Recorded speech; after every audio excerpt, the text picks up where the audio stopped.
President Ferdinand Marcos Jr. dinapit nga bisita sa commencement exercises ng West Visayas State University College of Law subong nga hapon. Ini ang gintutukan ni John Sala live. John?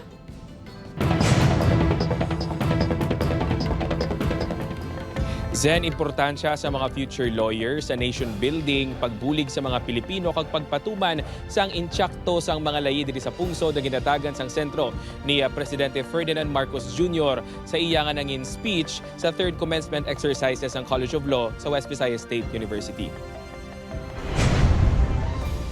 Napunan sang kalipay ang 25 ka mga nagraduar sa College of Law sa West Visayas State University, mga ginikanan kag mga tumalanaw sa WVSU Cultural Center.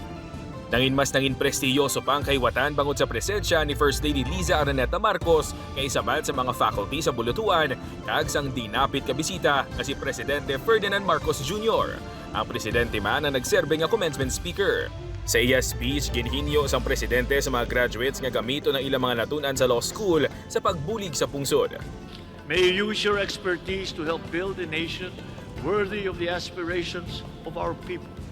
We cannot wait to see the day when the profession welcomes you as members of the Philippine Bar.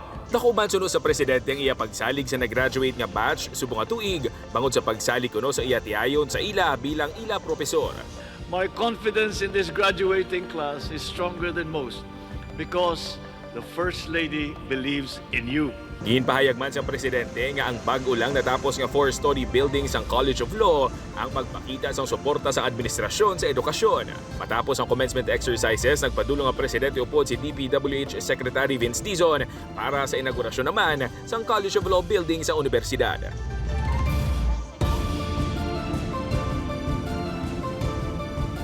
Zen, nagapadayon pa sa karon ang inaugurasyon sang building sang College of Law diri sa West Visayas State University kag magluwas sa presidente kag kay DPWH Secretary Yara man ang mga local leaders sa Iloilo City kag Iloilo Province. Zen. Madamo nga salamat, John Sala.